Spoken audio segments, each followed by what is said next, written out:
Bien, bueno, bienvenidos a todos a la primera clase de anatomía por esquemas de este curso de miembro superior y de miembro inferior que está organizado por los chicos del Centro de Estudiantes de nuestra facultad, de la Facultad de Ciencias Médicas de la Universidad Nacional de Rosario.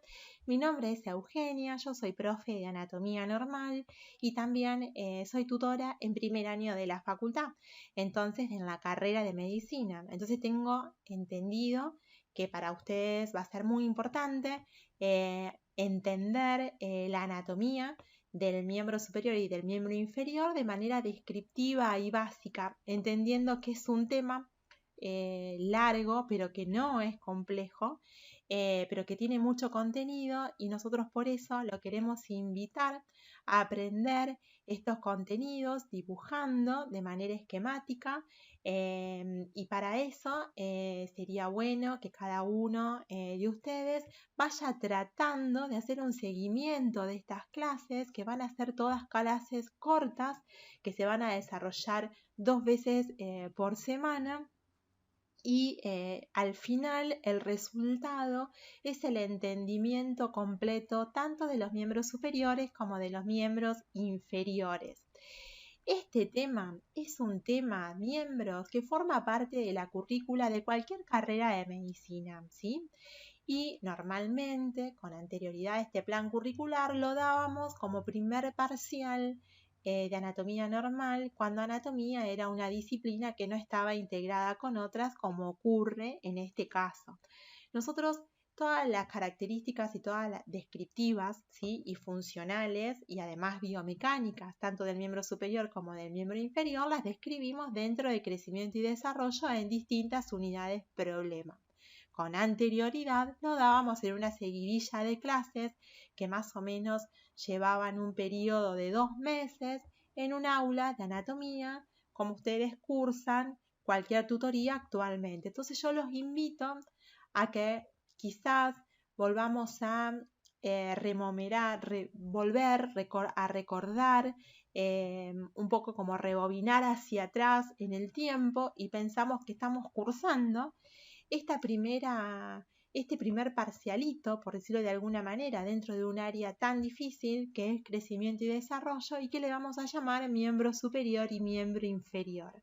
Entonces los invito a pensar que vamos a compartir estas clases en un aula de la Facultad de Ciencias Médicas con una pizarra que nos está esperando, un profe dispuesto a dibujar para ustedes y a entrenarlos en el estudio de la anatomía normal. La idea es que nos entrenemos a través del aprendizaje de miembro superior y de miembro inferior en el estudio de una disciplina muy importante que es anatomía normal, que es uno de los pilares o es una de las materias estructurantes de cualquier carrera dentro de las ciencias de la salud. Entonces los invito a pensar que en cada uno de estos encuentros virtuales que tengamos, pensemos e imaginemos y recreamos de alguna manera esta situación de estar esperándonos en el pasillo de la facultad y que pronto se va a abrir el aula C de anatomía normal, que nos espera con 2 pizarras gigantescas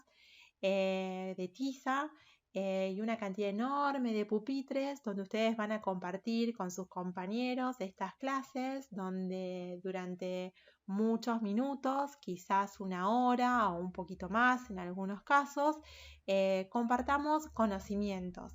Es una clase que tiene como destino que ustedes vayan aprendiendo a esquematizar, que ustedes vayan aprendiendo a revisar qué es lo importante de la anatomía normal para, digamos, jerarquizar la descripción de la misma.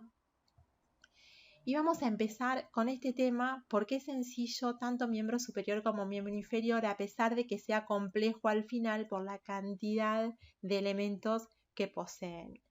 Pero nosotros no nos podemos olvidar que estamos dentro de un área donde tenemos que estar integrándolo, o sea, estamos dentro de un área que es crecimiento y desarrollo, o quizás dentro del ciclo de diagnóstico haya ya algunas personas que le interese volver a recordar miembro superior y miembro inferior porque están revisando traumatología y ortopedia. Lo importante es que para cualquiera de los estudiantes o cualquier cualquiera de ustedes que están siguiendo, que vayan a seguir o que estén siguiendo estas clases, lo importante es que vayan entendiendo la importancia que tiene de ir estudiándolo quizás de a poco y que la complejidad de este estudio tiene que ver en el entendimiento básico desde el esqueleto hasta llegar a la superficie y la inervación.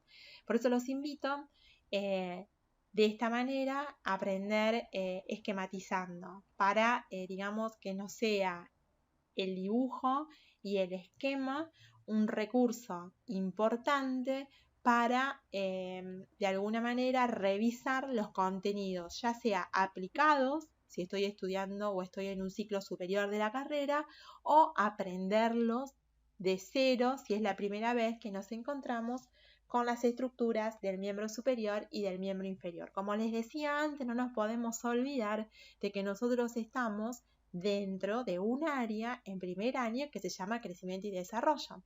Y dentro de esta área nosotros vamos a ver o vimos todo el proceso evolutivo del Homo sapiens y sabemos que el miembro superior, en realidad los miembros superiores, porque el hombre tiene dos miembros superiores que están articulados a la caja torácica a través de una cintura que se llama cintura escapular, cuyas articulaciones la vamos a estudiar la siguiente semana.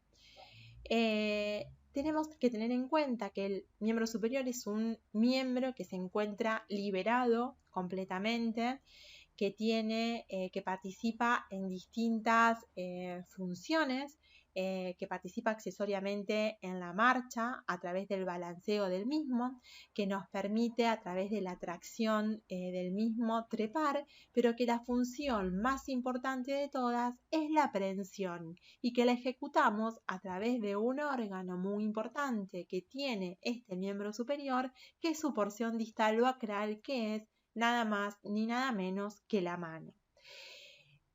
Esta capacidad de prensión y esta movilidad que tiene este miembro superior nos permite explorar el medio ambiente, nos permite explorar el ambiente, nos permite conocer y nos permite dar respuesta a través de distintos movimientos finos de nuestras manos, de nuestros dígitos específicamente.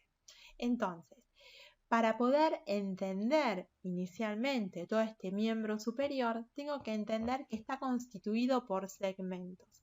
Y esos segmentos tienen una estructura ósea que vamos a aprender esta semana y que lo vamos a dividir en 4.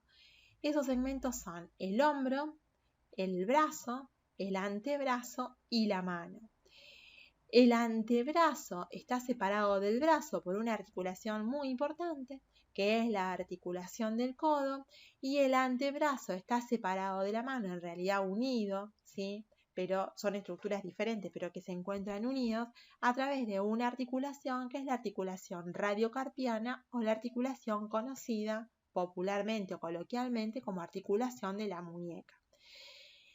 El hombro es esa estructura que forma parte de la raíz del miembro superior que le permite unirse a través de la articulación escápulo-humeral y de la articulación externo-costo-clavicular con el tórax. La clavícula y el omóplato están unidas al tórax no solamente por articulaciones óseas como la que une el esternón a la clavícula, sino por una gran cantidad de masas musculares o de grupos musculares. Es decir, este miembro superior está unido al tórax por una unión ósea que une la clavícula con el esternón, que ya la vamos a estudiar, y una cantidad de músculos importantes que unen tanto al húmero como al omóplato y a la clavícula a la caja torácica. Bien, entonces, en el día de hoy lo que vamos a estudiar son los huesos que constituyen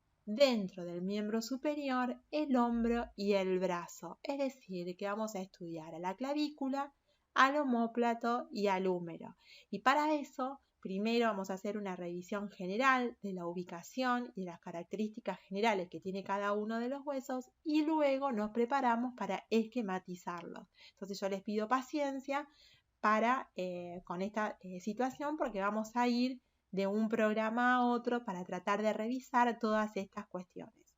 Inicialmente vamos a hablar de un hueso que dijimos que es la clavícula, que es en realidad esta estructura ósea que une el miembro superior a través de una articulación al esternón y al primer cartílago costal. Nosotros lo tenemos que clasificar a los huesos. Ustedes ya conocen las características generales y las generalidades de la anatomía normal y sabemos que la clavícula es un hueso que por su extensión, si lo podemos ver, es un hueso largo porque prevalece sobre su longitud sobre su espesor y sobre su ancho, ¿sí? Pero tiene una característica, que sus dos extremos son muy similares y que además tiene en su constitución tiene una gran cantidad de tejido esponjoso y no tengo dentro del interior de la clavícula un conducto que sea un conducto medular. Entonces, muchos autores lo consideran un hueso plano por esta situación y otros un hueso largo. Entonces, la clasificación de la clavícula nosotros consideramos hoy que es un hueso largo porque prevalece la longitud por sobre el resto.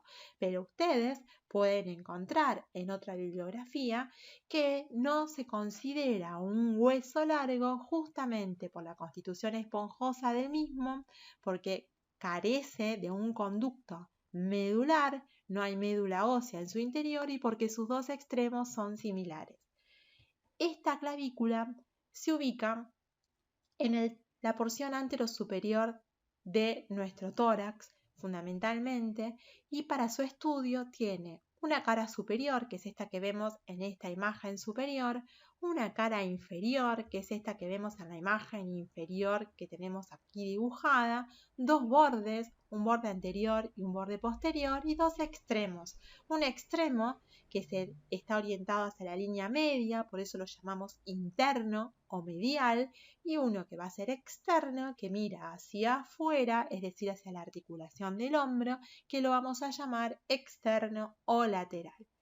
Entendiendo esto, vamos a esquematizar a la clavícula en cuanto a sus características generales para poder interpretar la anatomía de la misma y para conocer las relaciones que tiene ella con otras estructuras musculares y óseas que nos van a permitir comprender más fácilmente los temas que van a seguir luego de esta clase.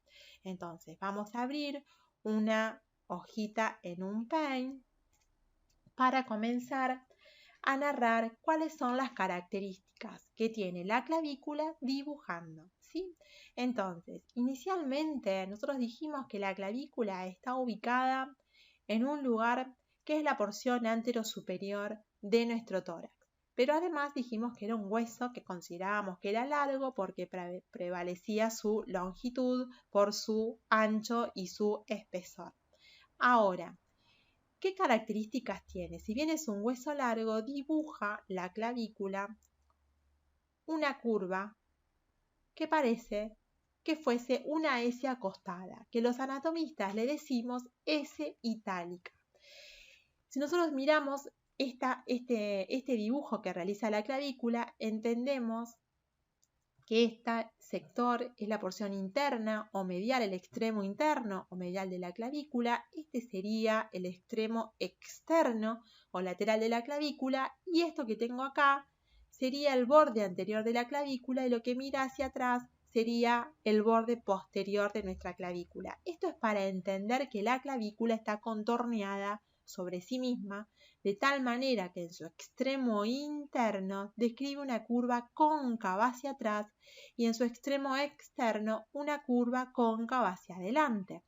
Esta convexidad anterior que nosotros tenemos la podemos palpar si vamos desde el centro de nuestro tórax, palpando nuestro esternón y seguimos el borde anterior de la clavícula, porque es subcutánea, es decir, está cubierta por tejidos blandos, pero que permiten por la palpación poder palpar esa estructura, esa planicie ósea que nos ofrece. Bien, entonces es importante que recordemos que la clavícula en su extremo interno es convexa hacia adelante y eso nos lo permite palpar y luego parece como que se profundizara, como que se deprimiera y es esa curva posterior, esa curva externa que hace que es cóncava hacia adelante y convexa hacia atrás. Es decir, describe la forma de una S itálica de tal manera que nos ofrece para su palpación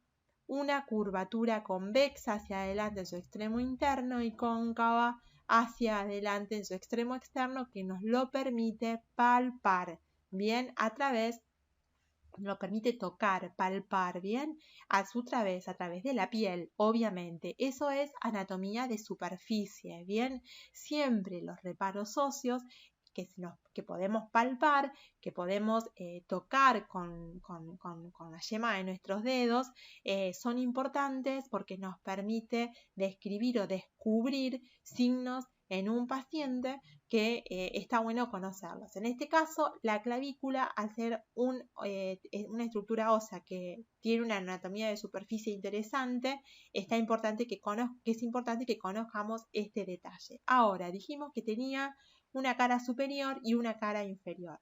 Vamos primero con su cara superior. En esta cara superior, si nosotros la dibujamos a esta cara superior, vamos a imaginarnos siempre siguiendo este esquema. Entonces, tengo una superficie externa, un extremo externo, porque la clavícula dijimos que tenía dos extremos, uno externo y uno interno, y la estamos mirando por la cara superior. En esta cara superior vamos desde su porción externa hasta su porción interna. Entonces, lo que nosotros vemos, como vimos en el dibujo anterior, una concavidad que es anterior en el extremo externo, como vimos, y una convexidad anterior en el extremo interno, como también vimos. Bien, es una cosa así nuestra clavícula. Más o menos quedaría una cosa de esta manera. Tiene dos extremos con dos carillas articulares, como lo podemos ver, y tiene un borde que es posterior. Este sería el borde posterior.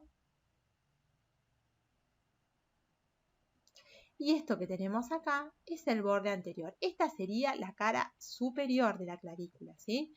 Este sería el borde anterior.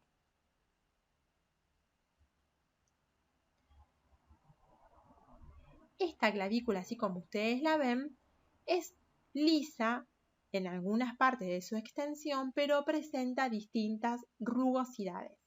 Esas rugosidades que tiene la cara superior de la clavícula están ubicadas en lugares en donde esta clavícula permite inserciones óseas de músculos. Es decir, la clavícula permite que en ella, en su cara superior, se inserten algunos músculos que dejan huellas rugosas en su cara superior. Y es importante que entendamos cuáles son ellos. Entonces, en la cara superior, lo que vamos a encontrar son solamente inserciones musculares de músculos regionales. Y en su cara superior, por lo tanto, vamos a encontrar 4 de ellos que son muy importantes. Si vamos de externo a interno, nos vamos a encontrar, vamos a volver hacia atrás un poquito, ahí yo busco un elemento o un pincelito que me ayude a entender para que ustedes comprendan la importancia que tiene la rugosidad. Una zona rugosa en su parte externa, cerquita del borde posterior, otra cerquita de su borde anterior. Son zonas que son rugosas, ¿bien? Y en el extremo interno también voy a tener dos zonas que son bien rugosas, ¿bien? Y otro en su extremo anterior de esta manera. Ahora vamos a ver cuáles son los músculos que participan. Estas áreas como rugosas que yo les dibujé acá son áreas en realidad que permiten la inserción de músculos. Las vamos a delimitar para que ustedes las puedan como jerarquizar y recordar, ¿sí? Si ustedes están haciendo este esquema al mismo tiempo en que lo estoy haciendo yo, la van a ir dibujando y van a poner en este esquema, en sus hojas, en ese atlas lindo que seguro se van a terminar construyendo, los nombres de los músculos que aquí se insertan. Por ahora vamos a recordar cómo se llaman simplemente y luego los vamos a estudiar, simplemente para recordar que en esta cara superior hay inserciones musculares. Este músculo que se inserta en la cara superior, muy cerquita del borde del extremo interno y borde posterior, es el músculo esternocleidomastoideo. Externo porque se inserta en el esternón, cleido porque se inserta en la clavícula y mastoideo porque se inserta en una apófisis del cráneo que se llama apófisis mastoides del hueso temporal. Este es el músculo esternocleidomastoideo, es un músculo de cuello muy importante que ya lo vamos a estudiar varias veces. En este sector que tengo aquí, tengo otra rugosidad muy importante que la clavícula le presta a un músculo, que es el músculo pectoral mayor, que como su nombre lo indica, está en la zona pectoral, o sea, en la región antero-superior de nuestro tórax. Y son dos los músculos pectorales, pero solo el mayor se inserta en la clavícula. Bien, entonces tengo el pectoral mayor. Y en el extremo externo, en su parte posterior, la clavícula da inserción a un músculo que se llama trapecio, muy importante, que forma parte de la masa ósea superficial de la región dorsal, de la región cervical y torácica. Y un músculo que lo vamos a estudiar, el miembro superior, que le da inserción cerca de su borde anterior, que se llama músculo deltoides, que forma este deltoides el muñón del hombro. Bien, esto es lo que la clavícula nos ofrece, bien, en su cara superior. Si nosotros queremos ver, la damos vuelta a la clavícula, ¿sí? La damos vuelta a la clavícula y la queremos ver, vamos a hacer lo siguiente. Vamos a seleccionar esto, así, lo copiamos a esto y vamos a abrir una nueva hoja, la vamos a pegar, la vamos a hacer chiquitita a la clavícula, aquí, para recordarla simplemente, para dibujar solo ahora la cara inferior. Nos acordamos, fíjense, las características que tiene la clavícula en este sector. Estamos viendo que tiene forma como de una S itálica, bien, y ahora tenemos que dibujar esta misma clavícula, pero dibujada por su cara inferior, bien, entonces vamos a dibujar esta clavícula en su cara inferior. Entonces, ¿qué es lo que vemos? En su cara inferior vamos a hacer un esquema donde primero vamos a dibujar el extremo externo de la clavícula y la miramos al revés, porque estamos viendo su cara inferior. Es como que giramos a la clavícula y vemos.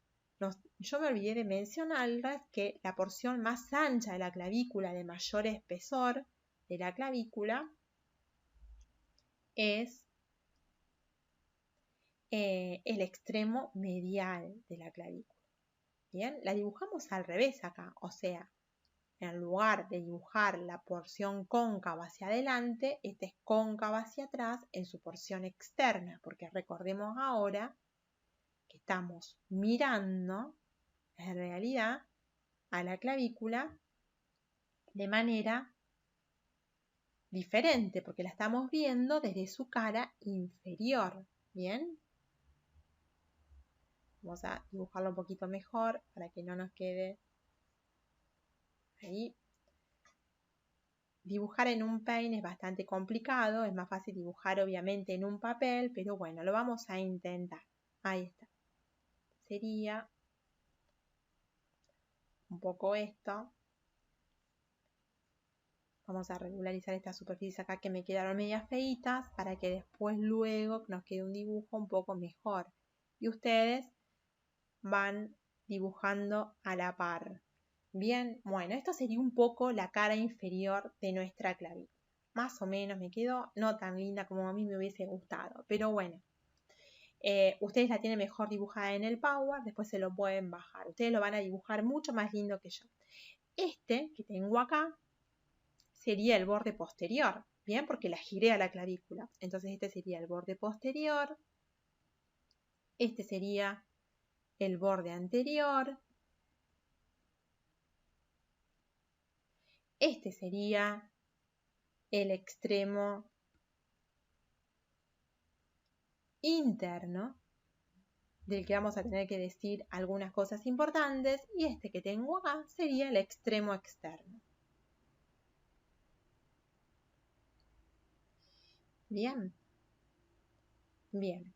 Esta clavícula, como siempre, dibujamos con los huesos. Generalmente lo pintamos. A mí me gusta, en realidad, yo di muchos años clases dibujando con tiza y pintaba mucho, y los estudiantes se llevaban hojas en blanco y dibujaban a la par y les quedaban esquemas muy bonitos en el pizarrón, al que yo extraño. Obviamente, como verán, por eso hice esa introducción, es como más sencillo. Por eso les pido paciencia, pero que de a poco voy a ir agilizando mejor esta técnica de ir dibujando en un paine. He mejorado bastante desde las primeras clases, ustedes pudieron ver algunas, pero bueno, vamos a tratar de seguir mejorando. En esta cara inferior, ¿qué nos va a llamar la atención inicialmente? Vamos a ver, más o menos a la zona media, un canal grosero. Yo se lo voy a dibujar así, pero que parece como una rugosidad, y ese canal es el lugar en donde se inserta un músculo que se llama músculo subclavio. Entonces tengo el canal del subclavio, el canal del músculo subclavio. Bien, además del canal del músculo subclavio, un poquito por fuera tengo algo que es importante siempre tenerlo en cuenta en dónde está en el hueso, que tiene que ver el lugar por donde ingresa la arteria que lo va a irrigar, la arteria más importante, y a ese orificio lo vamos a llamar orificio nutricio del hueso. Bien, entonces tengo el orificio nutricio. Ese orificio lo tengo que tratar de detectar en los huesos, que en este caso están en la cara inferior, porque es el lugar en donde ingresa el vaso más importante, ¿sí? El vaso más importante que lo irriga. Yo necesito que ingrese un vaso sanguíneo al vaso para que al hueso, para que el hueso viva, ¿no? Nosotros sabemos que los huesos son estructuras de tejido vivo, obviamente, duro, pero con un extremo dinamismo que hace que este hueso queden en este hueso, huellas impresas que se corresponden con las inserciones de distintos elementos. Y en la cara inferior tengo 3 tuberosidades muy importantes que se corresponden con inserciones de ligamentos que participan en las articulaciones más importantes del hombro y que la tenemos que conocer y están cerca de su borde posterior.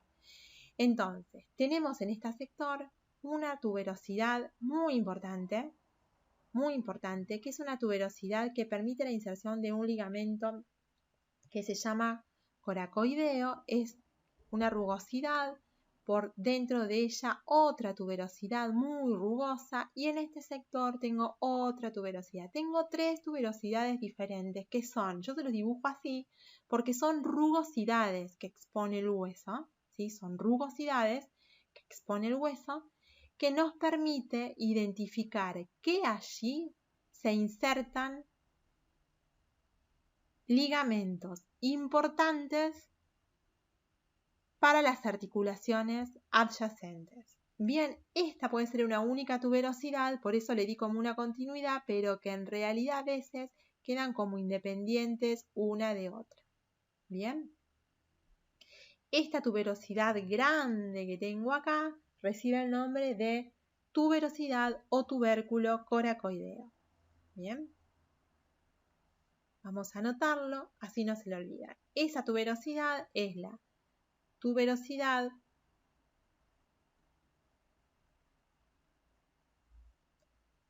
coracoidea. Ya vamos a ver qué es la coracoides en un ratito nomás. Y esta tuberosidad que está por dentro se llama tubérculo o tuberosidad conoide.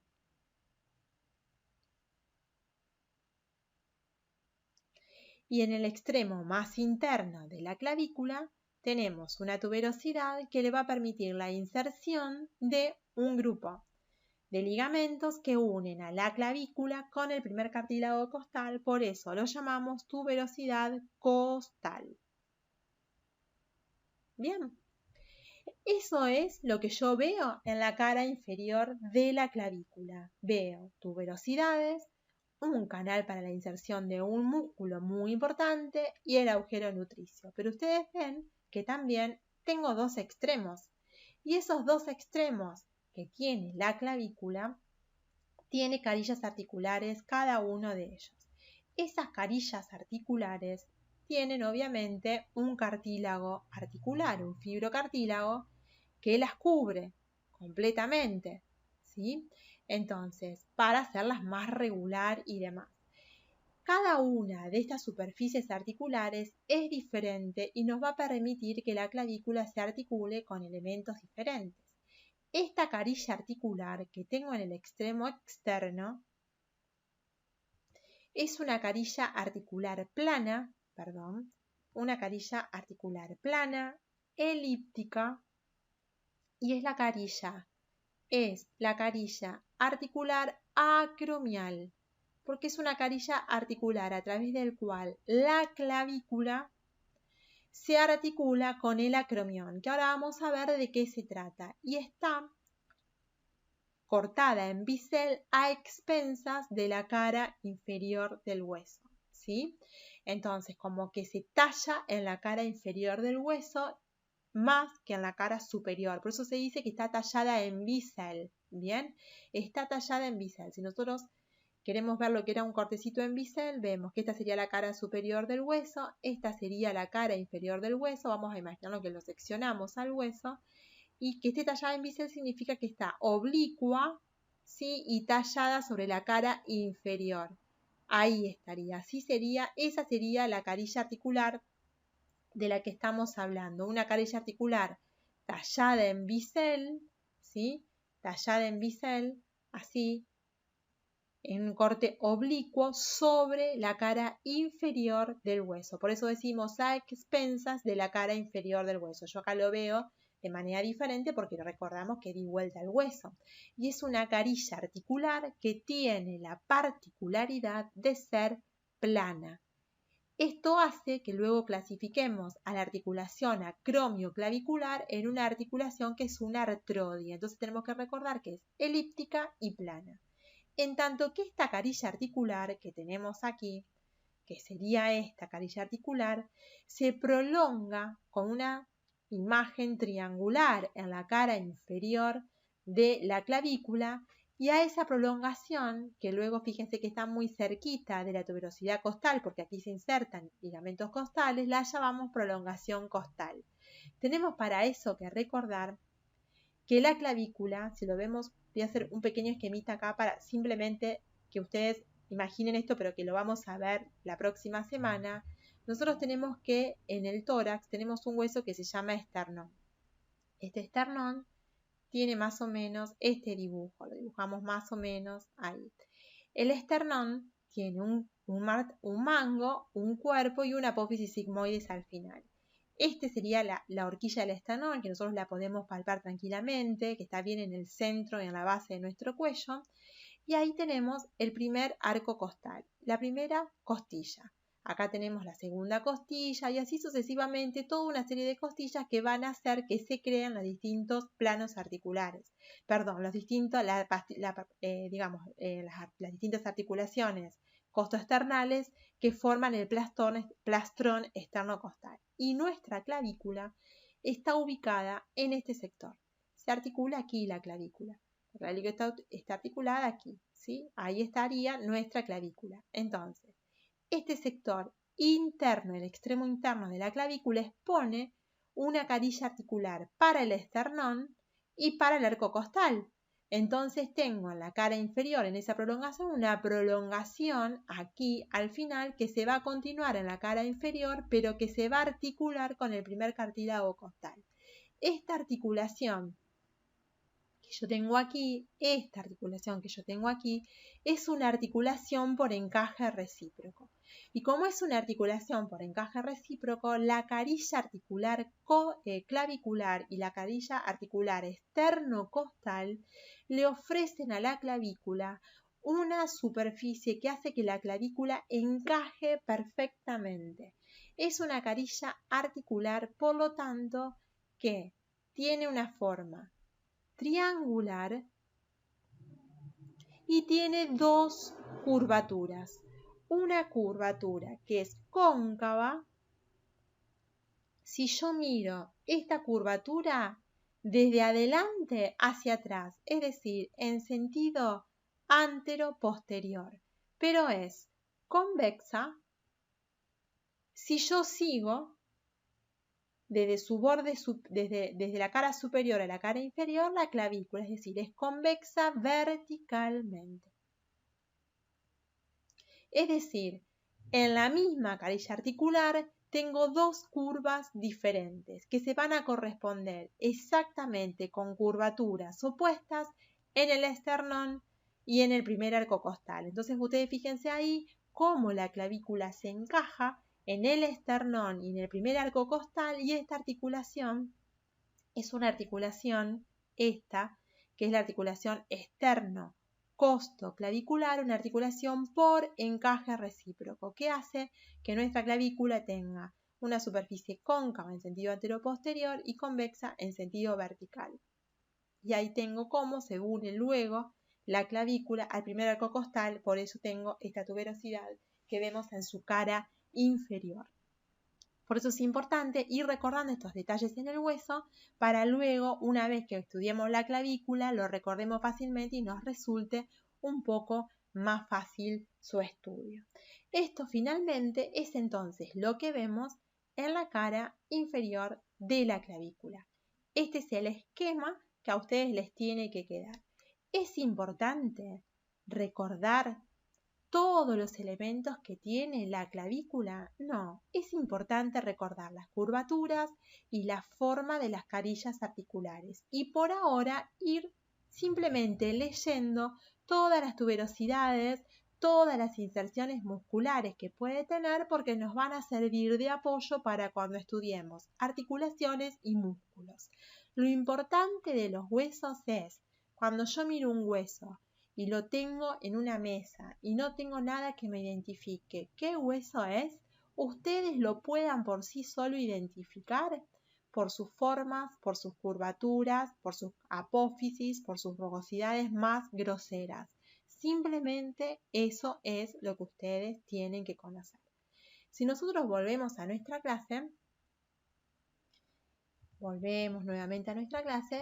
vimos la clavícula, pero ahora nos falta otro hueso que junto con la clavícula forman una cintura que se llama cintura escapular.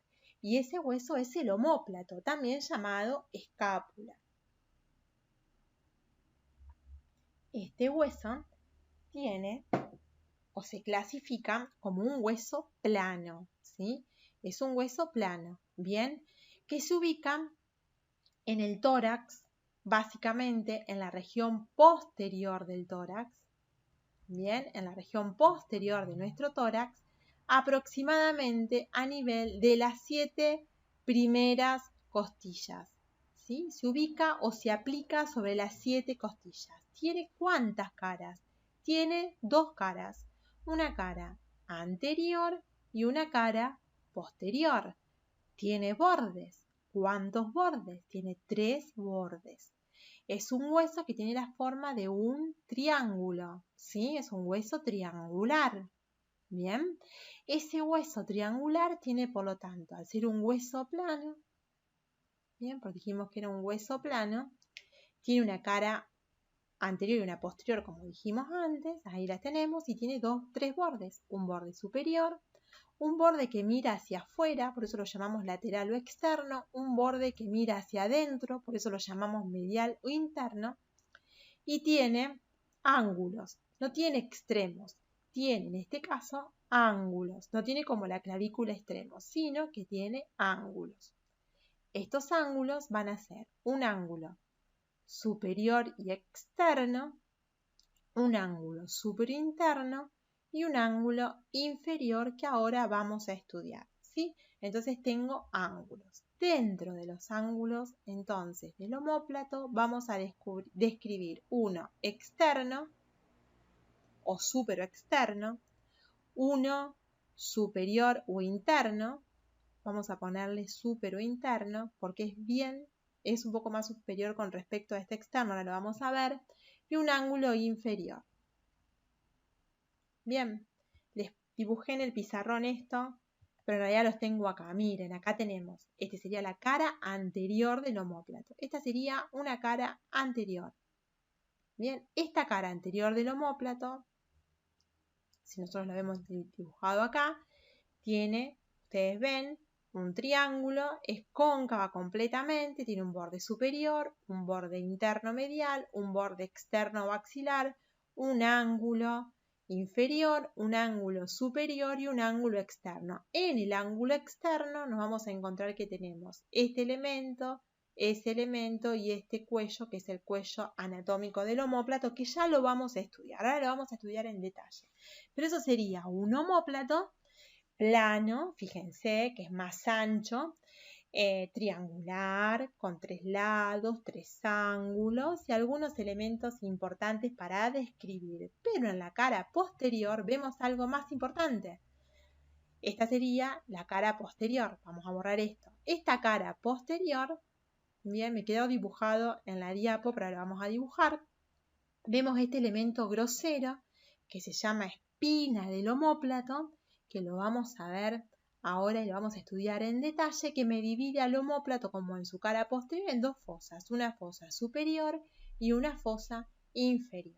Bien, una fosa infraespinosa y supraespinosa porque tengo a la espina del omóplato que la divide. Entonces, a mí me interesa ahora, cuando empecemos a estudiar al omóplato, que ustedes tengan en cuenta simplemente algunas cosas. Primero, que lo clasifico, como dijimos antes, un hueso plano, que se ubica en la parte superior y posterior del tórax, sobre las primeras 7 costillas. Por lo tanto, tengo una cara anterior y posterior, y como dibuja un triángulo, tengo 3 bordes y 3 ángulos. Ahora vamos a ver qué características tengo de este omóplato que me interesa conocer. Bien, entonces, vamos a ver que tenemos en este omóplato, dijimos, 2 caras. Ya dijimos dónde se aplica, qué características tiene. Entonces vamos directamente a sus caras. Vamos a ver primero lo que encontramos en la cara anterior. Luego vamos a ver lo que encontramos en la cara posterior y luego vamos a ver lo que encontramos en el extremo externo del omóplato. Entonces, en su cara anterior, dijimos que el omóplato tiene como si fuese una forma triangular. Entonces, vamos a dibujar primero su borde externo, su extremo externo o ángulo externo, perdón, donde encontramos una carilla que ya la vamos a describir. Vamos a ver que tiene esta forma triangular, de esta manera. Tengo una apófisis así, ya lo van a aprender a dibujar mejor que yo ustedes, seguro, ahí. Y por detrás está sobresaliendo de esta manera la espina del omóplato, que ya la van a estudiar mejor.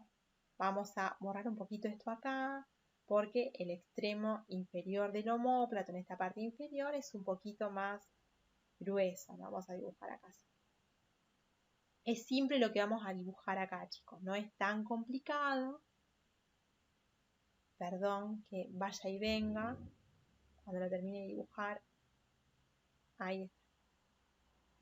Ahí está un poco mejor.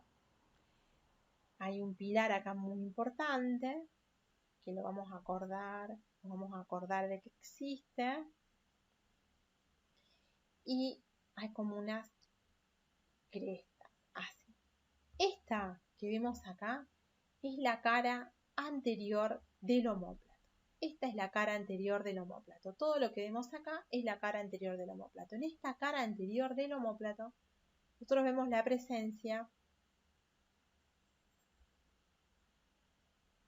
Esta sería la cara anterior. Esta cara anterior es la presencia de ese pilar, que se llama pilar del omóplato, que está cerca de su borde externo.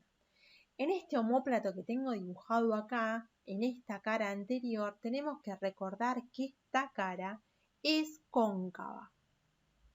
Es cóncava en todo su sector. Es una gran concavidad, es como si fuese una gran fosa. Y esa cara cóncava que parece una gran fosa recibe el nombre de fosa subescapular. Y esta fosa subescapular contiene las inserciones, de un músculo que es el músculo subescapular.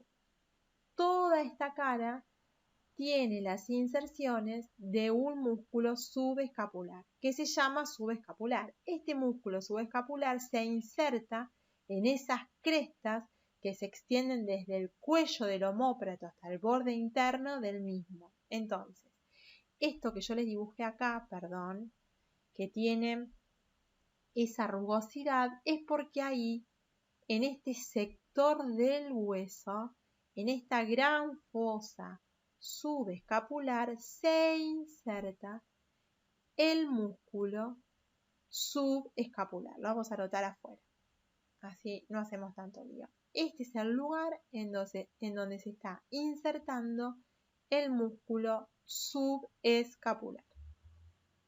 Entonces, tenemos una gran fosa donde se inserta un músculo muy importante, que es el músculo subescapular, y una gran concavidad. Por fuera tengo un borde que es externo. Este que tengo acá es el borde externo, o también llamado axilar, porque mira hacia la axila y presenta este borde externo o axilar un canal. Ese canal, que se llama canal externo del omóplato, está en el borde externo y está separado o separa a la fosa subescapular, o está separado por ese pilar. Entonces, en este sector, aquí yo tengo esto que les dibujé en color verde, es el canal del omóplato. Ahí, este es el canal del omóplato. O de la escápula, ¿no?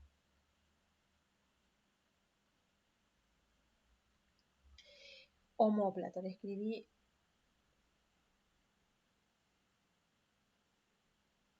del omóplato. Bien. Y esto que tengo aquí es el pilar del omóplato. Es una eminencia ósea que es longitudinal, sobresaliente, que separa la fosa subescapular del borde axilar.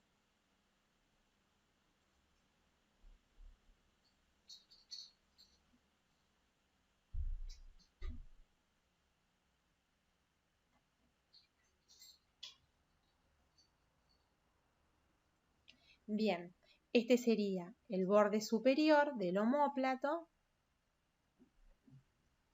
y en este borde superior, también llamado cervical, tengo una escotadura que ven ahí, que se llama escotadura coracoides.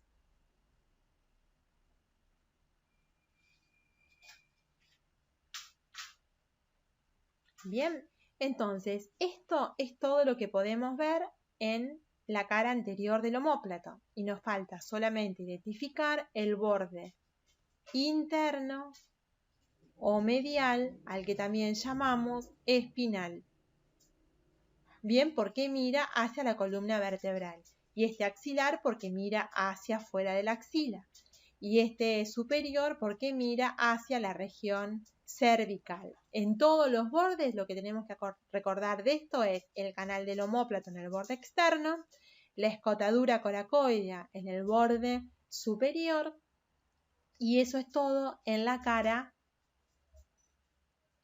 anterior del omóplato. Bien, ahora me interesa que ustedes identifiquen lo siguiente. Nosotros tenemos este elemento y ese elemento y el cuello del omóplato para describir, que lo vamos a terminar de describir. Que es la espina del omóplato, que ahora se las pinto, nace en su cara posterior. Lo vamos a describir ahora, pero esta apófisis, que se llama apófisis coracoides, junto con esta cavidad articular o glenoidea y el cuello del omóplato, estos tres elementos, apófisis, cavidad glenoidea y cuello del omóplato, forman parte del ángulo externo del omóplato. Es decir, esto que tengo acá, todo esto, lo que les quiero hacer entender es lo siguiente. A ver, todo esto, todo eso, se corresponde con lo que sería el ángulo externo del omóplato. Entonces, la coracoides, la cavidad glenoidea y el cuello del omóplato son o forman parte del ángulo externo del omóplato. Este sería el ángulo superior del omóplato y este sería el ángulo inferior del omóplato. Esos serían entonces los ángulos que tiene nuestro omóplato. ¿Bien? Bien, el externo es un poco como el más importante. ¿Por qué? Porque tiene la cavidad articular que le ofrece al húmero y además una apófisis muy importante donde se insertan músculos y se articula con, digamos, o forma parte de la articulación escápulo-humeral y presta inserción a muchos ligamentos. Cerramos un poquito esto y abrimos otra hoja nuevamente, pero para esquematizar ahora lo que veríamos en la cara posterior del omóplato, que cuando lo estudiamos es complejo. Entonces vemos en la cara posterior del omóplato, inicialmente nosotros ¿qué dijimos? Que el hueso era como si tiene forma triangular, entonces tiene un ángulo superior, de esta manera. Ese ángulo superior, el borde superior, tiene una escotadura que se llama escotadura coracoidea. Ahí tengo la apófisis coracoides. Y en la cara posterior, vamos a dibujarla ahí. De esta manera ahí. Así. Acá tengo la cavidad glenoidea. Así. Bien, que se está esbozando, pero yo tengo que en esta cara posterior del omóplato me aparece alguien que es importante. Ustedes ya acá pueden identificar que tiene forma triangular, un borde superior, un borde interno, esto sería superior, un borde interno o medial y un borde externo o lateral. Entonces en este borde externo lateral acá yo ya estoy esbozando que tengo la apófisis coracoides y tengo la cavidad glenoidea. En el borde superior la escotadura coracoidea, ángulo superior, ángulo inferior, ángulo externo con estos elementos que detallamos recién. Pero me falta la presencia de alguien muy importante que está haciendo la cara posterior, que se fija en la cara posterior y que se llama espina del omóplato, que es palpable, es subcutánea. Ustedes la pueden palpar en el dorso de las personas. Es una persona muy delgada, se permite ver a través de la piel, sí, es subcutánea. Es un elemento importante, de tal manera que termina hacia arriba, hacia arriba y hacia afuera. Esta espina del omóplato la vamos a separar así para identificarla. Y termina hacia afuera en una apófisis que recibe el nombre de acromión. ¿Bien? Entonces, el acromión es la terminación o la porción distal de la espina del omóplato. Esto que yo les dibujé acá recibe el nombre entonces de espina del omóplato. Esta espina del omóplato lo que hace es separar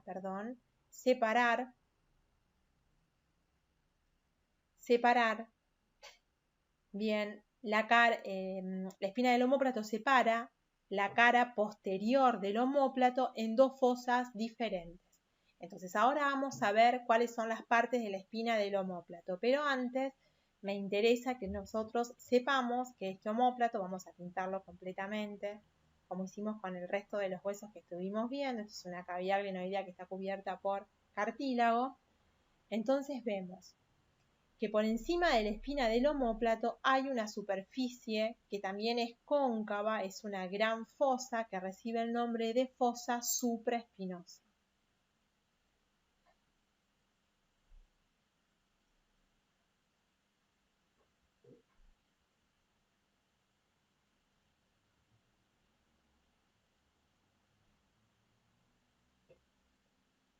Y por debajo hay otra fosa que recibe el nombre de fosa infraespinosa. Esa fosa supra e infraespinosa permite la inserción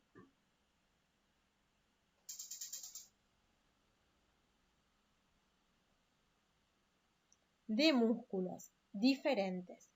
Si nosotros seguimos el borde externo de la fosa, nos vamos a encontrar con una cresta. Esa cresta,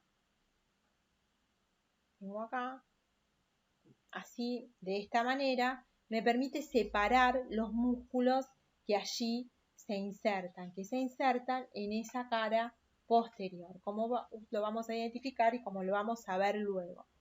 Entonces tenemos, si ustedes miran acá, finalmente, así, vamos a separarla completamente, tengo una fosa, lo separo completamente, tengo una fosa supraespinosa, una fosa infraespinosa, y esta fosa infraespinosa se divide en 3 sectores diferentes que me permiten identificar las inserciones de 4 músculos diferentes entre sí. Acá tendríamos la inserción del músculo supraespinoso,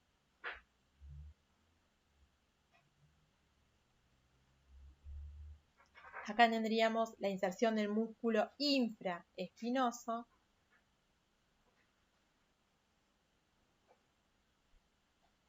acá tendríamos la inserción de un músculo, bien, y acá tendríamos la inserción de otro músculo. Bien, ese primer músculo, esa inserción muscular que se las pinté recién en un color bien rojo intenso, es la inserción de un músculo que se llama músculo redondo menor, que ya lo vamos a ir estudiando, pero es importante que ya vayan viendo cuáles son las inserciones más importantes que se dan en estos huesos. Y este sería el músculo redondo mayor. La inserción, perdón, del músculo redondo mayor. Bien, entonces tenemos todo lo que está aquí arriba es la superficie ósea donde se inserta el músculo infraespinoso. Todo lo que está aquí arriba, la fosa infrasupraespinosa donde se inserta el músculo del mismo nombre. Y muy cerquita del borde axilar, porque este sería el borde externo o también llamado axilar, tengo la inserción del redondo menor y del redondo mayor por debajo. Y un poquito aquí abajo vamos a ver que se da la inserción de otro músculo que es el dorsal ancho, pero es muy pequeñito lo que hace. Y en todo el borde espinal, en este sector, vamos a ver también que se insertan otros músculos, en el borde superior también. Pero estos son un poco como los más importantes porque participan de alguna manera en los músculos que accionan sobre la articulación del hombro. Entonces, estos músculos que les marqué, estos 4 músculos, son muy, pero muy importantes para recordarlo, por eso simplemente los detallamos. Ahora, en esta espina del omóplato hay algo particular. Esta espina del omóplato tiene como si fuese una cara superior, que es esta que yo le pinté en gris, y una cara inferior que se continúa con el borde externo del hueso. ¿Bien? Ahí. ¿Bien? Que se continúa con el borde externo. Si yo miro este elemento en el borde, todo esto que está pintado aquí, todo esto que yo les voy a dibujar acá, estas 2 líneas que les voy a dibujar acá, que les voy a dibujar ahora, serían como los labios del borde posterior subcutáneo de la espina del omóplato. ¿Sí? ¿Qué quiero decir con esto? Con esto quiero decir que la parte posterior de la espina del omóplato es posible que se pueda palpar si es una persona delgada. Y lo que nosotros palpamos es esto que yo les estoy dibujando ahora, las líneas estas que yo les estoy pintando ahora, que es el borde posterior específicamente del omóplato. Ahora, me interesa que ustedes recuerden lo siguiente. Estas líneas o estos dos bordes que tengo aquí son dos labios. El que está pintado en rojo es el labio superior del borde posterior de la espina del omóplato, y el que está pintado en verde es el labio inferior.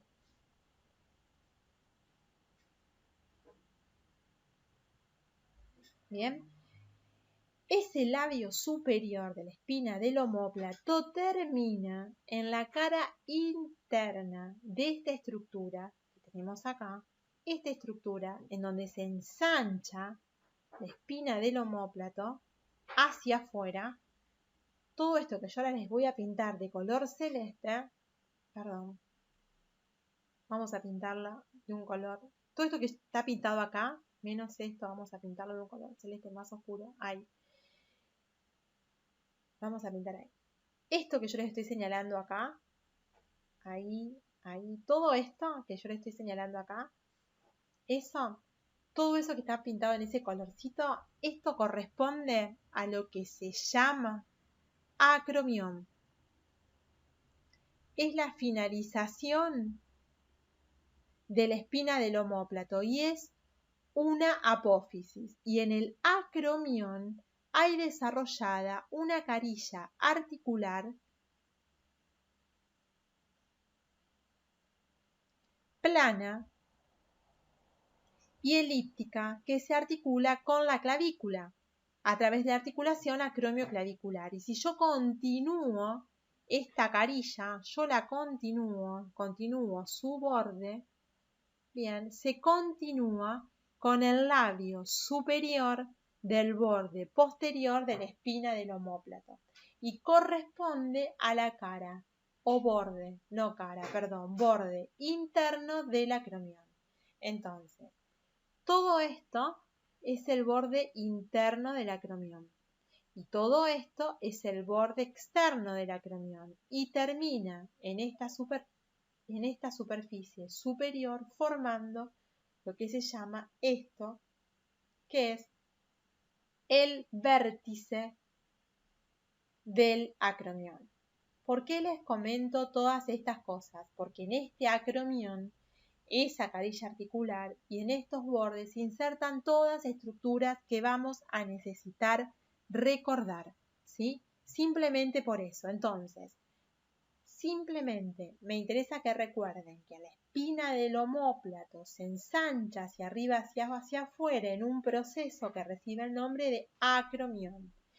Ese acromión presenta una superficie articular plana y elíptica, que es una carilla articular para la clavícula, y que si nosotros la continuamos, se continúa con el labio superior del borde posterior de la espina del omóplato, que es la porción palpable del mismo. Si ustedes se fijan, yo acá hice como una saliente, un redondelito quedó entre ambos. Eso es simplemente para marcar que en este sector hay o se encuentra la presencia de una eminencia ósea que se ensancha y que es más prominente, que permite la inserción de un músculo. Eso se llama tubérculo del trapecio.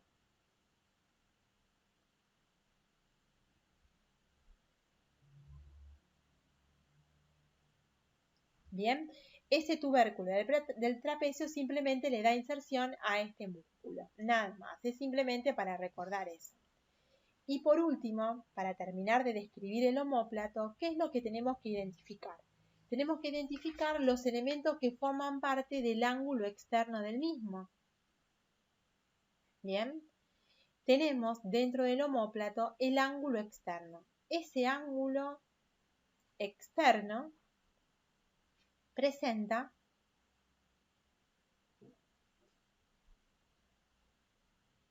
algunos elementos importantes que dijimos, que era la cavidad glenoidea, o sea, una cavidad que es importante, una apófisis que se llama apófisis coracoidea.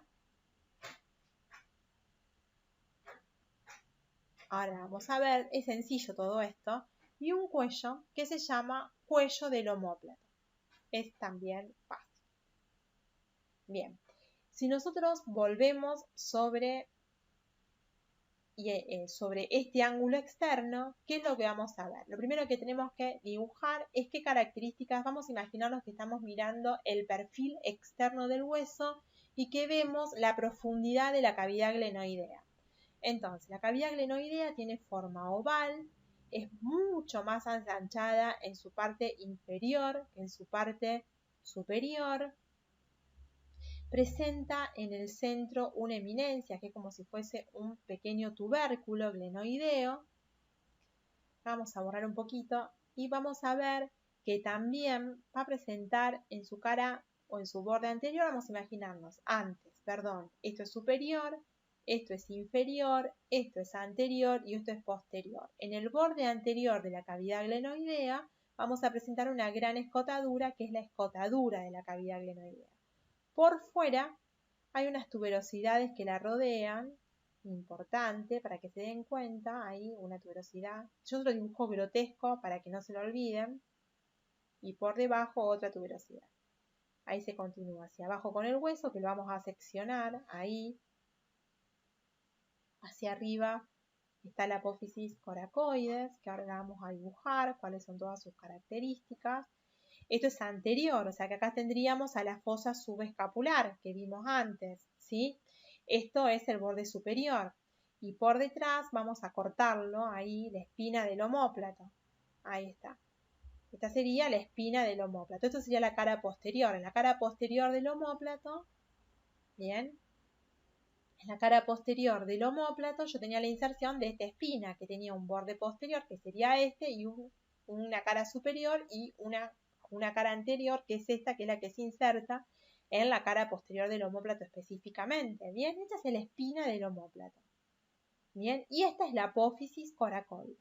Lo que a mí me interesa describir simplemente ahora es la cavidad glenoidea, que está cubierta completamente por fibrocartílago y que periféricamente está cubierta por un reborde óseo que tiene, que es lo que a mí me interesa que se acuerden, unas estructuras rugosas, perdón, que no achiqué el pincel, ahí, unas estructuras rugosas en la parte superior y en la parte inferior que reciben el nombre de tuberosidad, ahí está,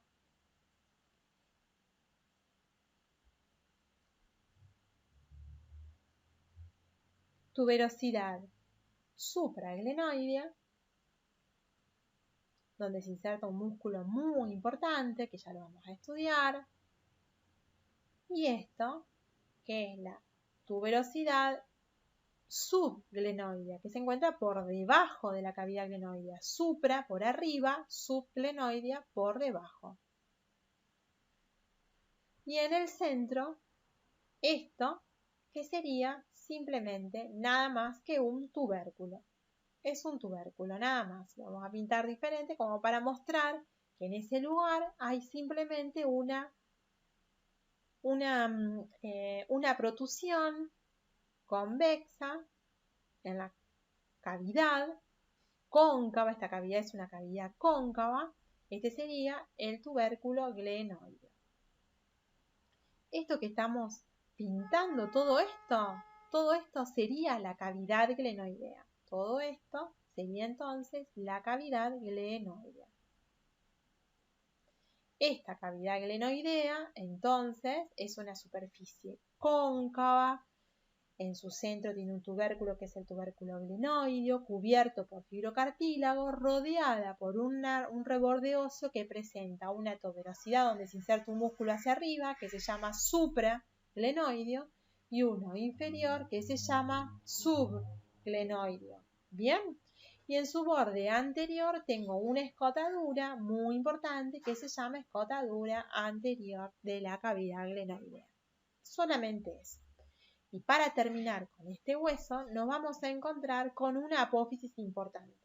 Esa apófisis es la apófisis coracoides, que en realidad, como presta inserción a músculos importantes, la mencionamos, pero ya la vamos, tiene relevancia para cuando veamos los músculos que se insertan en ella.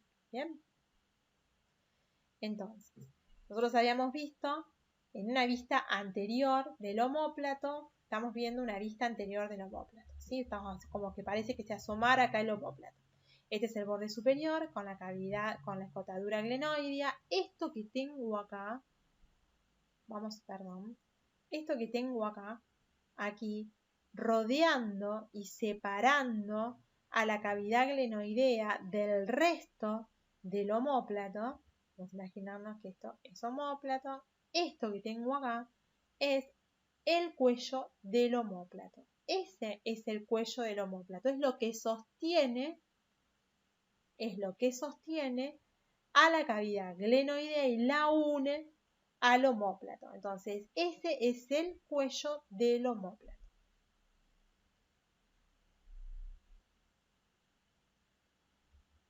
Bien, esa es obviamente la cavidad glenoidea, que es lo que vimos acá. Y esto que tengo acá es la apófisis coracoides. Esta apófisis coracoides tiene la forma de un dedo semiflexionado. Entonces tengo en ella una porción vertical y una porción horizontal. Y finalmente un vértice. Tengo una cara superior, una cara inferior y además, si nosotros lo miramos acá, un borde que va a ser interno y un borde que va a ser externo. El borde interno es el que mira hacia adentro, el borde externo es el que mira hacia afuera. Entonces, apófisis coracoides, cuello del omóplato y cavidad glenoidea, todos estos elementos forman parte del ángulo externo del omóplato y tenemos que saber que forman parte de él y que se encuentran descritos dentro del ángulo externo de este hueso, que es importante porque forma parte de la cintura escapular. Bien, para terminar la clase, vamos a avanzar sobre el último hueso que forma parte del esqueleto del miembro superior, que es el húmero. El húmero tiene algunas consideraciones a saber. Primero, es un hueso que forma parte del esqueleto del brazo. Es el único hueso que constituye el esqueleto del brazo. Se articula con la escápula a través de la articulación escapulohumeral y a través de la articulación del codo con los huesos del antebrazo.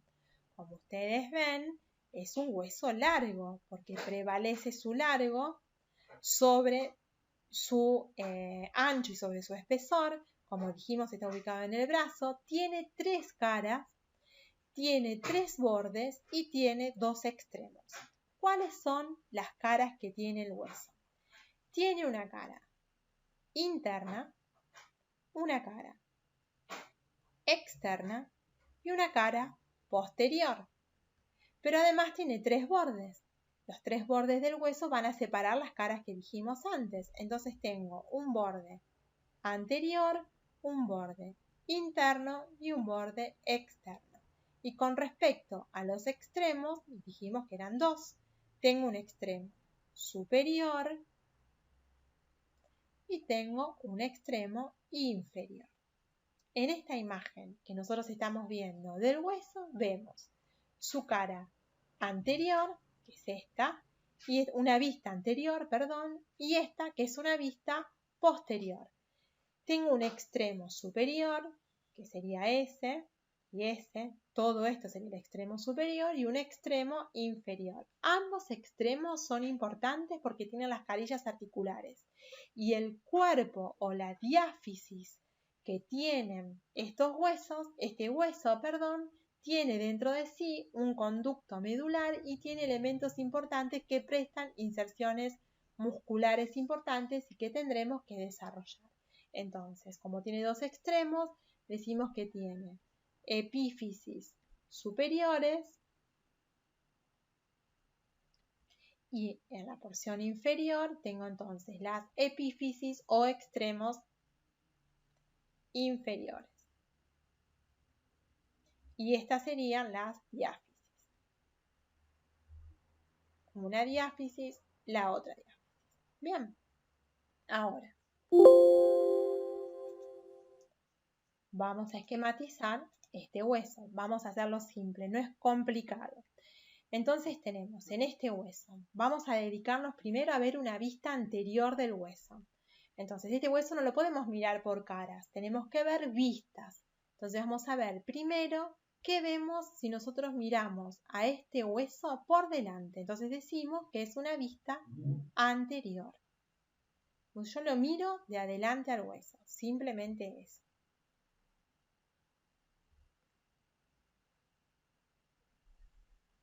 Una vista anterior. ¿Qué vemos en esta vista anterior? Inicialmente dijimos que era un hueso largo, por lo tanto tenía dos extremos. En esta vista anterior vemos lo siguiente. Inicialmente vemos que el hueso tiene esta estructura, ahora vamos a ver bien de qué se trata. Ese sería el extremo superior. Vamos a dibujarlo primero. Ahí.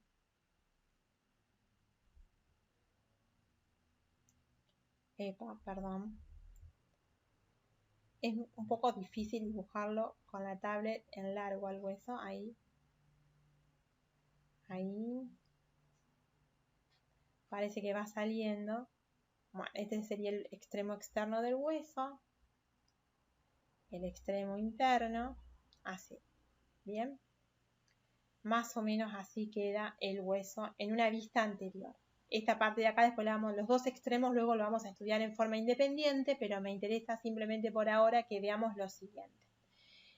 Vamos a estudiar la cara anterior del hueso, la vista anterior del hueso. Antes de estudiar la vista anterior del hueso, nos vamos a acordar que a él lo vamos a separar como en dos partes. Una parte, vamos a estudiar sus epífisis.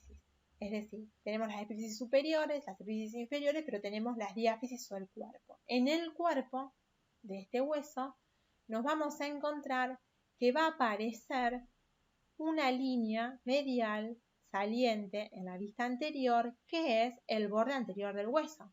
Esto que les estoy dibujando en forma punteada es la vista anterior del hueso, que se va a dividir en dos ramitas en este sector por encima de esta estructura que tiene la epífisis superior. Si yo miro este hueso como nosotros lo estamos viendo acá al húmero completamente, vemos que tiene distintas partes. Esta primera parte que tengo acá recibe el nombre de cabeza. Esa es la cabeza del húmero, que ya la vamos. Esa sería la cabeza del húmero.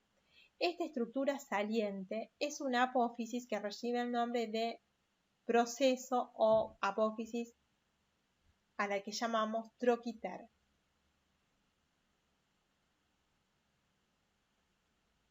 O tuberosidad mayor. Y por dentro hay otra, siempre en la cara, en la vista anterior, que es el troquín. Separando siempre la diáfisis de las epífisis, tengo esa estructura punteada en verde que les dibujé ahí, que sería el cuello del húmero. Este sería el borde anterior del húmero.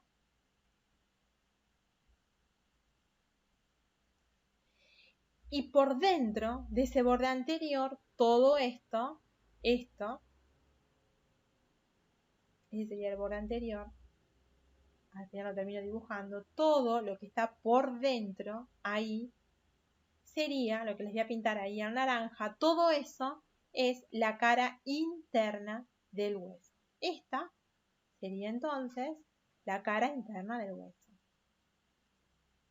Yo estoy viendo la vista anterior y decimos que el hueso tenía una cara interna, una cara externa y una cara posterior. Bueno, esa sería la cara interna. Y lo que está hacia afuera, esto, sería la cara externa. La pintamos de otro color simplemente para diferenciarla, nada más. Obviamente que no lo vamos a ver así en un hueso, ¿no? Esta sería la cara externa. Vamos a ponerlo más afuera, acá. Cara externa. Entonces, lo que yo les quiero demostrar acá es que en una vista anterior del hueso veo sus dos epífisis, veo un borde anterior saliente que se bifurca hacia abajo y que ese borde anterior divide a la cara en una cara interna, en esta vista, en una cara interna y una cara externa. En la cara interna del hueso me voy a encontrar con el orificio nutricio del hueso, que dijimos que era importante siempre reconocer en dónde estaba. Entonces, acá tenemos el orificio nutricio. Ese orificio nutricio decíamos que era importante porque ahí era donde ingresaba la arteria que lo irrigaba, entonces era importante reconocerlo.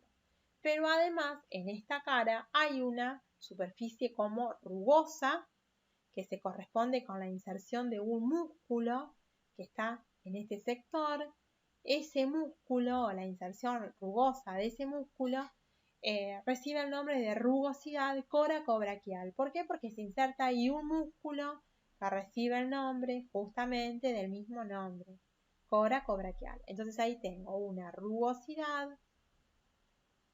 en la cara interna y esa rugosidad se llama coracobraquial.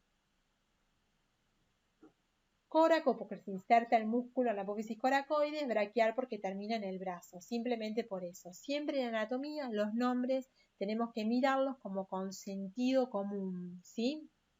Bien, en la cara externa del hueso voy a ver algo que es importante, muy importante, que les va a llamar, se lo van a preguntar siempre, es algo que lo tenemos que recordar, es una rugosidad importante.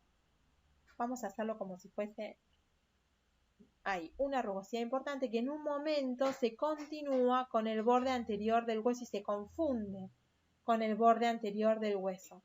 Perdón, se las dibujé en sentido diferente. Perdonen, chicos, me equivoqué en esto. Vuelvo un segundito para atrás. Así. Una tuberosidad me la dibujé a opuesta. Una tuberosidad o una cresta rugosa que está en la cara externa del hueso, que es la rama anterior de la B deltoidea. Eso es la rama, vamos a anotarla con letra imprenta, ahí, rama, es importante, ¿eh? La rama anterior de la B deltoidea.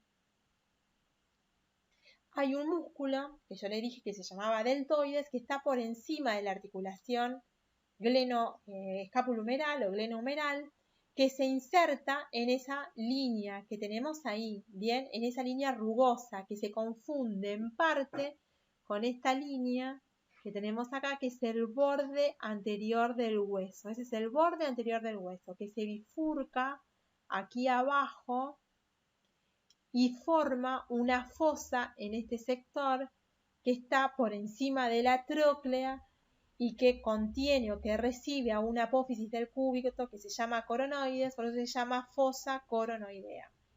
Entonces, vamos a pintarla de un color más oscuro. Esa fosa que tengo acá, que resulta que aparece por encima de la epífisis inferior del húmero y que está limitada por las ramas anteriores en las que se divide el borde anterior del hueso, recibe el nombre de fosa coronoidea.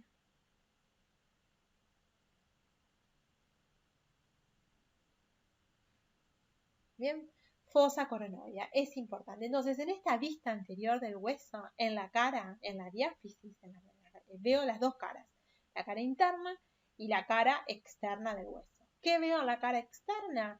La B deltoidea. ¿Qué veo en la cara interna? El agujero nutricio y la rugosidad coracobraquial. También veo unas rugosidades del hueso en este sector que tengo aquí, que son rugosidades para músculos del antebrazo que vamos a estudiar. También veo rugosidades en el extremo inferior del hueso. Ahora vamos a ver cómo es la epífisis superior y la epífisis inferior, pero antes vamos a ver qué hay en la cara posterior de este hueso. Entonces, en la vista anterior vemos esto. Me faltó mencionarles algo, pero que lo vamos a volver a repetir en la epífisis superior del hueso, pero es importante que lo recuerden. Nosotros tenemos acá un elemento que es el troquín y acá tenemos otro elemento que es el troquiter. Ambos son muy importantes.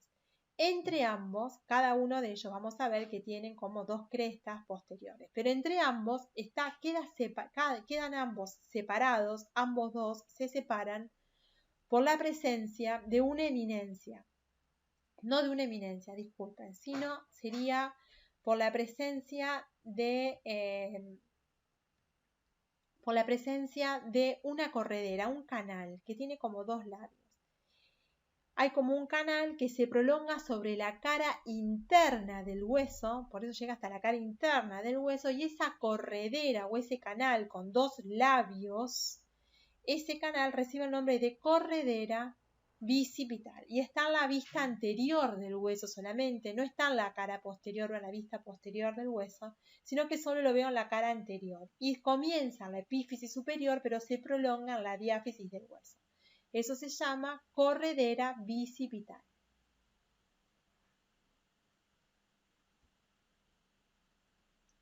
Esta corredera bicipital tiene un labio anterior, un labio posterior y un fondo.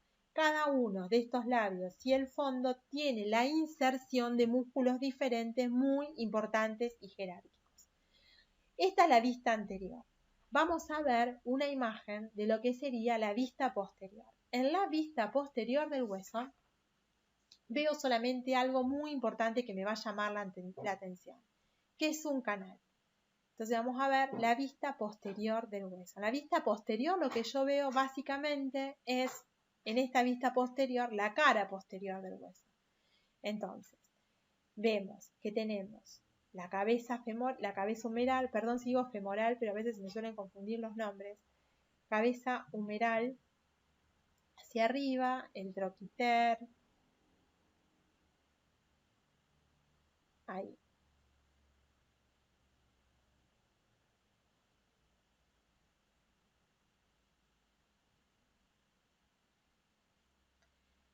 En la extremidad interna veo una apófisis saliente.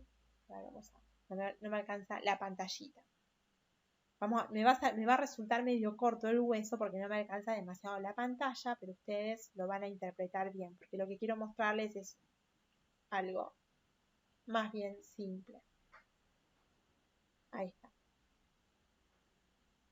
Bien, en la cara posterior del hueso, bueno, volvemos a decir que esta sería la epífisis superior, esta sería la epífisis inferior y vemos el cuerpo del hueso a la vista posterior. Esto es interno y esto es externo. En la vista posterior del hueso veo algo muy importante. En la zona media, un canal que se llama canal radial. Esto que yo le estoy dibujando acá, esto es el canal radial. Vamos a pintarlo ahí. Esto que está entonces aquí dibujado es el canal radial. Fíjense la disposición que tiene el canal radial. Por eso le puse que esto es interno y esto es externo. Está orientado hacia afuera y de arriba hacia abajo y hacia afuera. ¿Cuál es la importancia que tiene el canal radial? Que divide en dos partes diferentes a la cara posterior del hueso. Por encima del canal radial se encuentran las inserciones de un músculo que forma parte de un músculo en realidad que se llama tríceps, y por debajo tengo las inserciones de otro músculo que también forma parte del tríceps. Bien, entonces, por encima del canal radial tengo las inserciones de un músculo que recibe el nombre de vasto externo.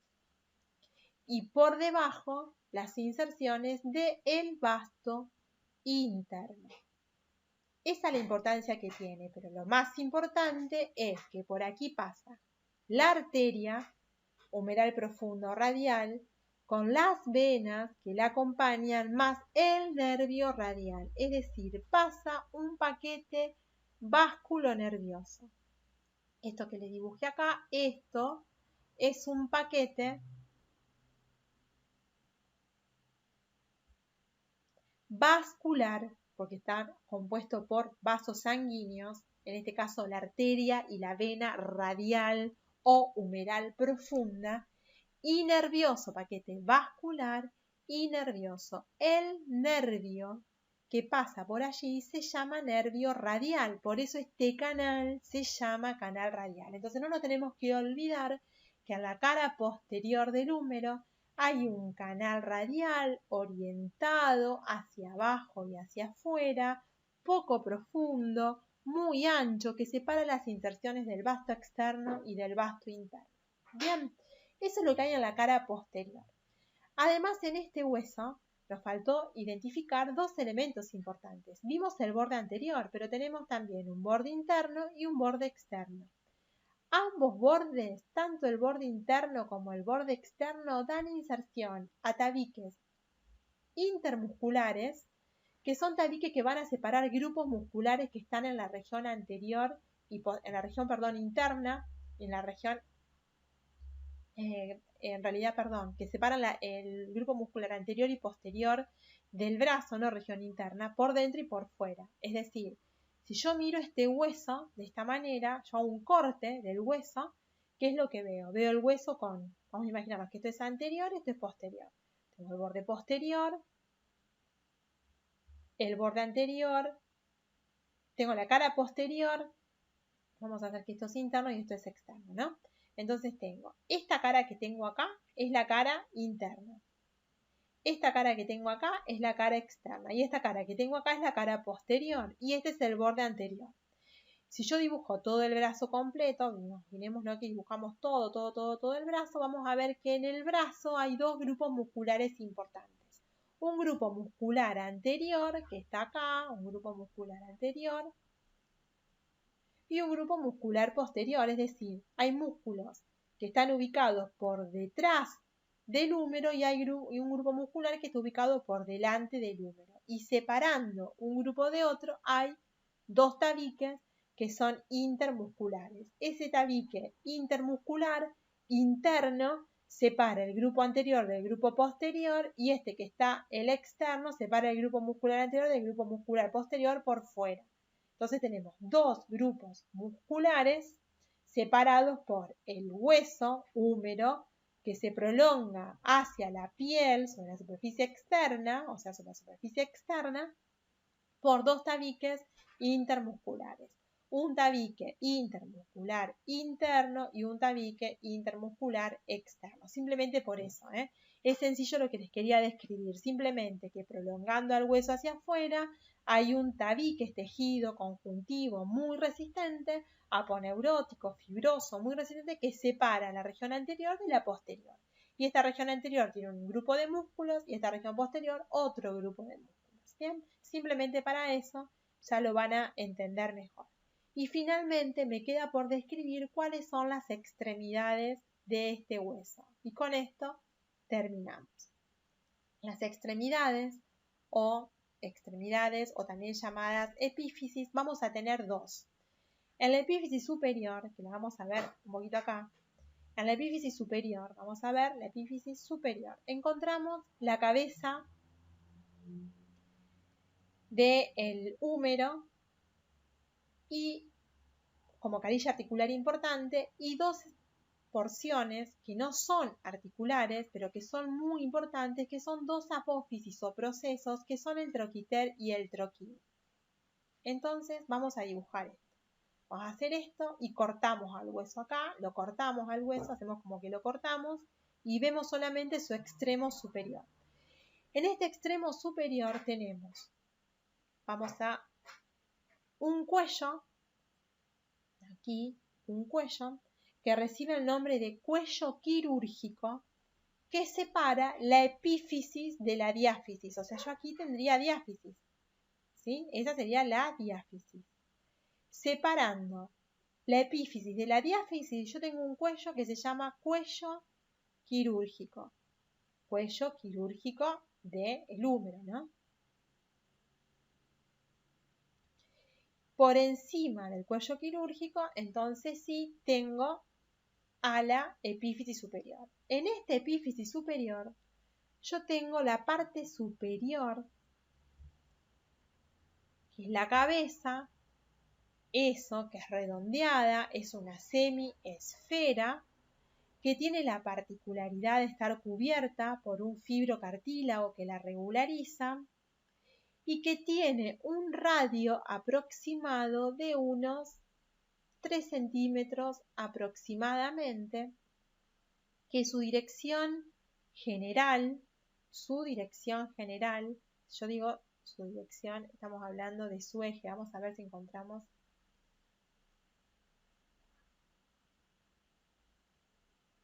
su eje.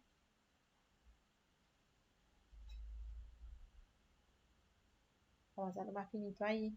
Su eje general junto con el eje general de la del cuerpo,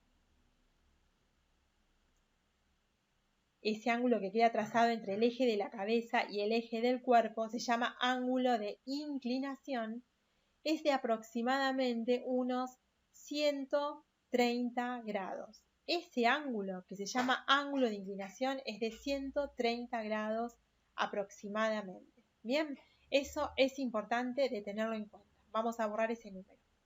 Entonces, este ángulo que queda aquí estimado, ese ángulo que se llama ángulo de declinación o de inclinación, es de 130 grados aproximadamente. Ese ángulo que tengo aquí, ese ángulo es este que tengo acá. Entonces, esta cabeza humeral está orientada hacia arriba, está orientada hacia adentro, tiene unos 3 centímetros de radio aproximadamente, cubierta por un fibrocartílago que la regulariza. Bien, esta cabeza está separada del resto de la epífisis por otro cuello, que se llama cuello anatómico. Ese que tengo aquí es el cuello anatómico. Para diferenciarlo del quirúrgico, que está separando la epífisis en sí de la diáfisis. Bien, son dos cuellos diferentes. Uno es el quirúrgico y otro es el anatómico, para diferenciar bien uno de otro. Además, en esta cara tenemos lo que yo les comentaba antes, esta apófisis que se llama troquiter y esta otra apófisis que se llama troquín. El troquiter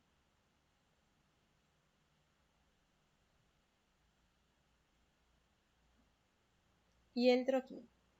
Ambos son dos apófisis o eminencias. El troquiter también se llama tuberosidad mayor y el troquín se llama tuberosidad menor.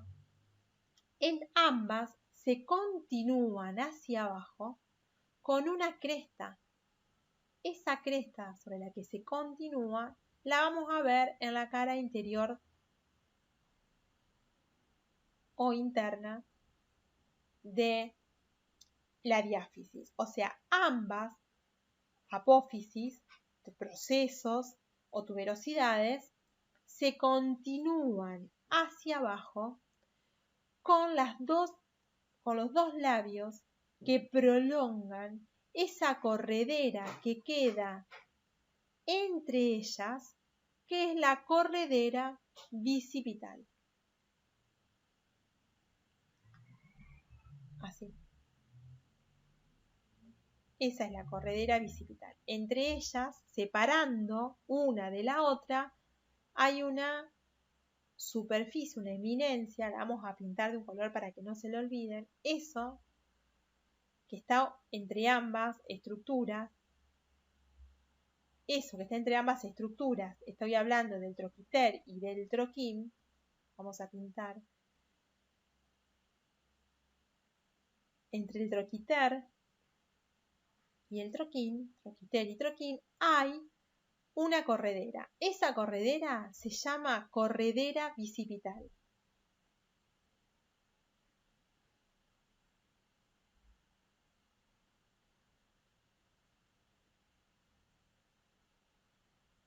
Esa corredera bicipital es muy importante porque yo les contaba que allí se insertan músculos distintos. Y cada una de esta corredera tiene un labio anterior, tiene un labio posterior y tiene un fondo. En esos tres elementos distintos, en el labio anterior, en el fondo y en el labio posterior, se insertan músculos diferentes. El labio anterior se continúa con esa cresta que es continua con el troquín y que recibe el nombre de cresta subtroquiniana.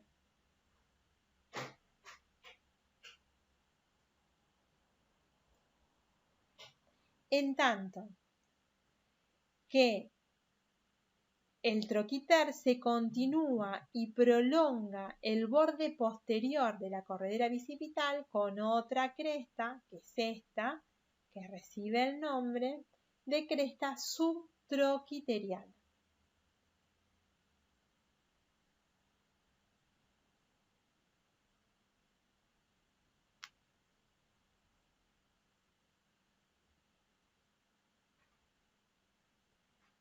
Para resumirles, en la epífisis superior tenemos la cabeza femoral, que es la porción articular, y dos porciones no articulares, que son el cuello anatómico y el troquiter y troquín, ambos separados por la corredera bicipital, que tiene un labio anterior que se continúa y se prolonga en la cara interna del húmero, de la diáfisis del húmero por la cresta subtroquiniana, y un labio posterior o externo que se continúa con una cresta que se llama subtroquiteriana y un fondo. En estos tres elementos, labios y fondos, se insertan músculos diferentes. Por eso tenemos que saber su existencia y su presencia. Esta es la epífisis superior de este húmero, en tanto que la epífisis inferior nos va a aportar dos superficies articulares o dos carillas articulares para articularse con el cúbito y el radio, que serían los dos huesos de nuestro antebrazo. Yo tengo el extremo inferior del hueso en su vista anterior. Vamos a imaginarnos que esto es interno y esto es externo. En la superficie externa yo voy a tener un cóndilo y en la superficie interna voy a tener una tróclea con una eminencia interna o una vertiente interna mucho más prolongada y una superficie muy importante, un proceso óseo muy importante que da inserción a un grupo de músculos muy importantes del antebrazo que recibe el nombre de epitróclea. Yo aquí tendría el borde anterior del hueso que se está dividiendo en dos para formar parte de una fosa, que se acuerdan que decíamos que era la fosa coronoidea o supratroclear. Bien, entonces, en el extremo inferior del húmero yo tengo un cóndilo que es externo, un cóndilo. Ese cóndilo se articula con la cúpula del radio y una polea que se llama tróclea.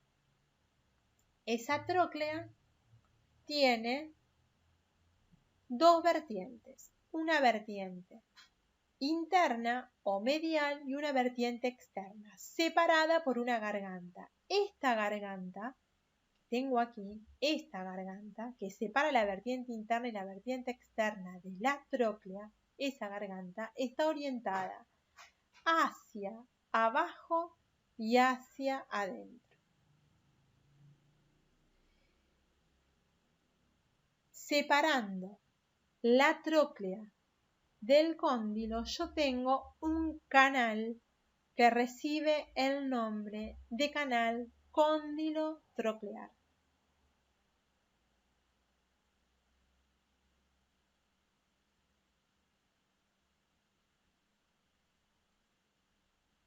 perdón.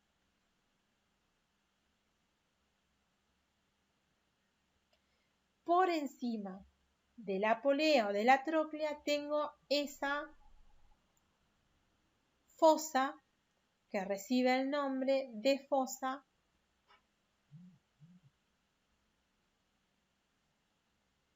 supratroclear o también la habíamos llamado coronoidea, es lo mismo. Y también tenemos una pequeña fosa, pero mucho más pequeña, por encima del cóndilo, que recibe el nombre de fosa supracondilia.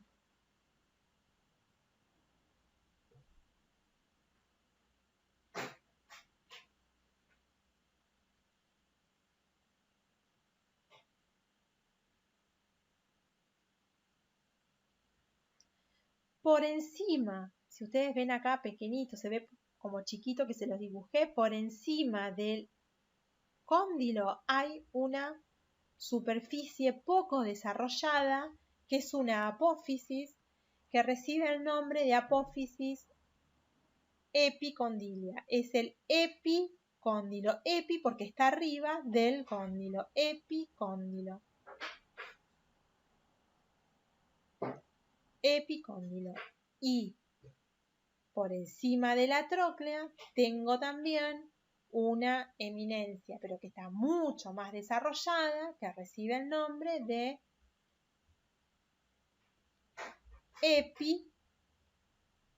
epitróclea. ¿Se entiende? Por encima de la tróclea, por encima del cóndilo hay dos eminencias óseas. Estas eminencias óseas permiten la inserción de músculos, pero estos músculos, estas dos apófisis, el epicóndilo y la epitróclea, son diferentes. La epitróclea está mucho más desarrollada que el epicóndilo, como ustedes lo pueden ver. Entonces, un poco para ir terminando esto, vamos a ver que tenemos un cóndilo, que es una superficie articular convexa, que se articula con el radio, y una tróclea. Esta tróclea tiene dos vertientes, una lateral y una medial. La medial mucho más promiscua, más verticalizada, más importante, separadas por una garganta que tiene una orientación hacia abajo y hacia adentro. La orientación que tiene es hacia abajo y hacia adentro, ¿sí? Eso es importante por los movimientos que vamos a poder ejecutar de la articulación del codo, orientada siempre hacia adentro.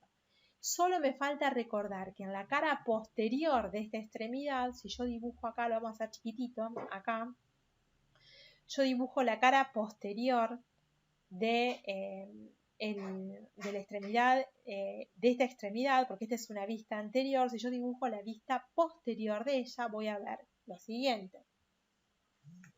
Voy a ver la epitróclea como muy importante, la tróclea con esta vertiente interna bastante más grosera, una vertiente interna más pequeña, separadas por una garganta, un epicóndilo que apenas sobresale y un cóndilo. ¿Sí? Esta es la vista posterior. Yo voy a ver en la vista posterior, por encima de la tróclea, una gran fosa donde se va a meter, esta es la vista posterior, donde se va a meter ¿quién? Se mete una apófisis que tiene el cúbito, que la vamos a estudiar en la próxima clase, que se llama olecranon. Entonces, esa fosa que yo estoy viendo acá recibe el nombre de fosa olecraniana. Y este es el último dato importante a tener en cuenta. Entonces, esta sería la epitróclea, este sería el cóndilo, esta sería en parte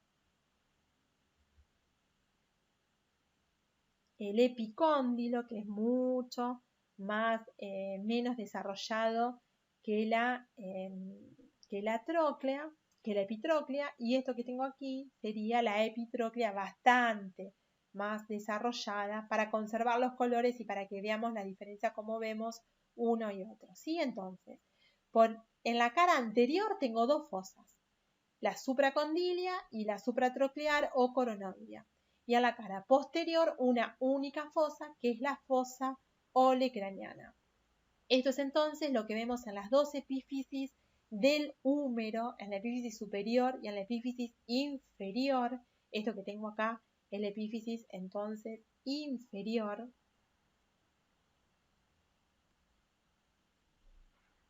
Lo que tengo desarrollado en esto sería estos dos esquemas corresponden a la epífisis inferior, vista anterior, vista posterior. Y esta es la epífisis superior. Esto es un poco la forma en que tenemos que estudiar estos huesos. Todo es importante, es el primer paso en el estudio de los miembros superiores. Y bueno, finalmente, para terminar todo lo que vimos en esta clase, traten de, volver a releer desde un texto, no se queden únicamente con esto. Esta es una simple revisión esquemática para ayudarlos a esquematizar las cosas más importantes. Anótense todas las dudas que tengan, los dejan en el foro del aula virtual. Y bueno, yo me despido hasta la próxima clase y muchísimas gracias por su atención, obviamente. Y espero que puedan haber disfrutado de estos esquemas y de estos dibujos. Bueno, saludos a todos.